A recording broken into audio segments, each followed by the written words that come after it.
Swastiastu. Perkenalkan, nama saya Kadek Dias Raswati dengan NIM 2211031301, presensi 32 dari kelas C2 Denpasar. Nah, pada kesempatan kali ini saya akan membuat sebuah video pembelajaran yang berjudul tentang denah. Yuk simak video berikut ini.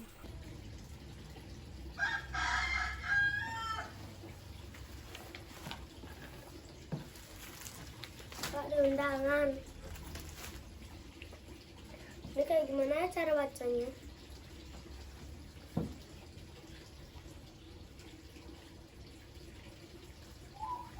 Kamu sedang apa, Amrita? Aku nggak bisa baca ini, Kak.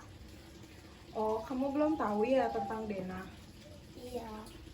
Oke, kakak sekarang akan menjelaskan apa sih pengertian dari denah dan gimana cara membacanya.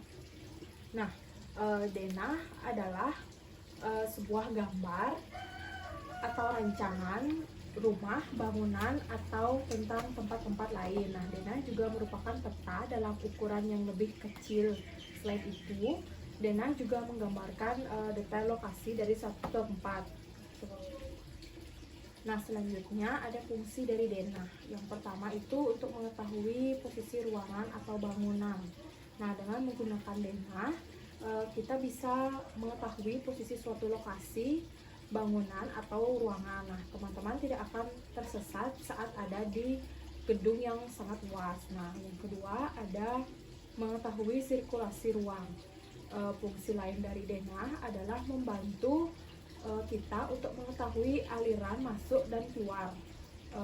Denah akan menunjukkan setiap ruangan atau bangunan beserta jalan yang bisa kita. Nah, yang ketiga ada fungsi denah yaitu untuk mengetahui isi ruangan. Nah, menggunakan denah kita bisa mengetahui isi dari ruangan yang kita tempati atau ruangan yang kita tuju. Nah, dengan menggunakan denah kita bisa mengetahui ada barang apa saja dari ruangan tersebut sehingga kita bisa melakukan penataan ulang tanpa perlu mengunjungi ruangan tersebut. Nah, dari ketiga fungsi denah yang sudah kakak sebutkan tadi masih bisa berkembang sesuai dengan jenis denah yang kita gunakan. Nah, ada dua jenis denah yang bisa digunakan dalam beberapa keperluan berbeda. Nah, jenis-jenis denah yang pertama ada denah sederhana. Denah sederhana akan memiliki bentuk simpel dan praktis. Selain itu, denah ini biasanya tidak dipublikasikan secara resmi. Nah, contoh dari denah sederhana adalah denah kelas atau tempat duduk siswa yang berada di depan kelas, seperti yang adik lihat di kelas itu. Selanjutnya ada denah desain kompleks. Denah ini bertujuan untuk membuat bangunan seperti lokasi kompleks yang rumit. Contoh dari denah ini adalah peta yang berada di kawasan wisata. Denah ini dibuat untuk mempermudah kita saat akan berwisata di suatu tempat seperti di kebun binatang atau di museum. Nah, tempat wisata tersebut kan lumayan luas, jadi kita bisa membacanya melalui denah di mana saja kita bisa lewat dan menemukan hewan-hewan yang ingin kita cari. Nah, tadi kan kakak sudah menjelaskan apa sih itu denah dan fungsi dari denah. Nah, sekarang kakak akan bertanya kepada Amrita. Nah, pertanyaan pertama yaitu apa sih pengertian dari denah? Nah, yang pertama pilihan A menunjukkan lokasi di mana rumah seseorang berada. B, petunjuk arah suatu tempat yang akan dituju. C, alamat rumah seseorang yang sedang dicari. D, gambar yang menunjukkan letak kota, jalan, atau suatu tempat lainnya. Apa? D. Betul. Nah, yang kedua, denah yang diperlukan untuk kepentingan perjalanan kecuali A, denah lokasi perkemahan. B, denah pameran elektronik. C, denah sebuah rumah. D, denah pesta pernikahan. C. Betul. Baik, yang ketiga. Nah, kegiatan yang memerlukan denah adalah A, Upacara bendera tanggal 17 Agustus. B. Pembuatan iklan minuman. C. Pembangunan rumah. D. Bermain sepak bola. C. Tuh. Nah, yang terakhir yang nomor 4, kegiatan pameran elektronik memerlukan denah. Denah tersebut berguna untuk A. Pemerintah, B. Penjual elektronik, C. Para pengunjung, D. Panitia penyelenggara. C.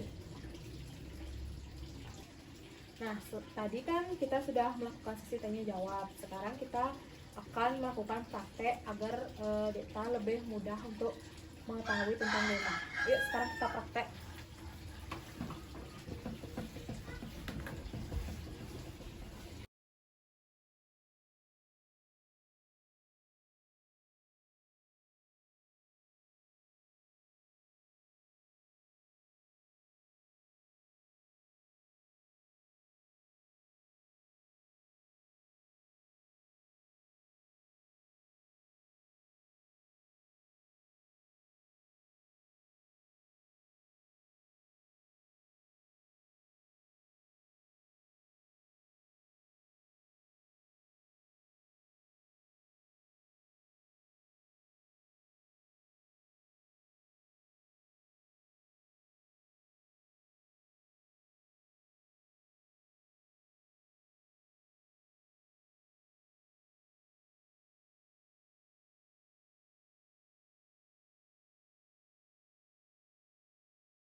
Nah, tadi kan dari rumah kita sudah berjalan ke Balai Banjar. Nah, sekarang coba kita gambar jalan dari rumah kita.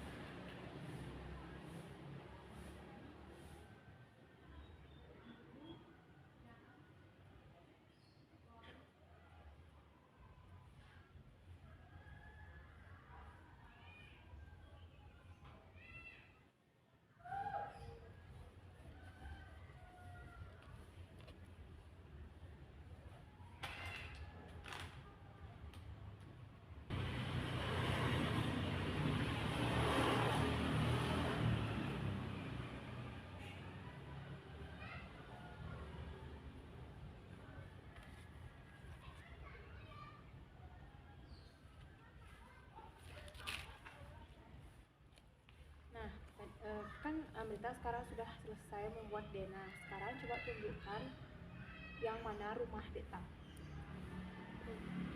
Nah, perhatikan dari sini kita ke kiri, kemudian kita belok kanan. Setelah belok kanan, kita lurus. Setelah itu kita belok kanan dan langsung bertemu dan sampai di Balai Banjar. Nah, sekarang kan kita sudah paham tentang bagaimana sih itu denah dan cara membaca denah. Sekarang juga kita sudah paham apa belum?